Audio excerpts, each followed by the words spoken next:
नमस्कार मित्रांनो, स्वागत आहे तुमच्या सर्वांचं सरप्राईज ब्लॉग पार्ट 3 मध्ये। पुण्यातला हा आमचा शेवटचा दिवस होता आणि रात्रीचं जेवण हे केशवीच्या घरी होतं। तू समझा? हाँ नाही तू समझा नाही।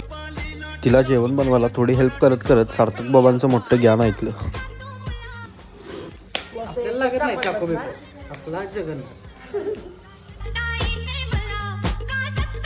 व्हेज पुलाव तर एक नंबर होता, पण त्यासोबतची ही डाळ एक नंबर।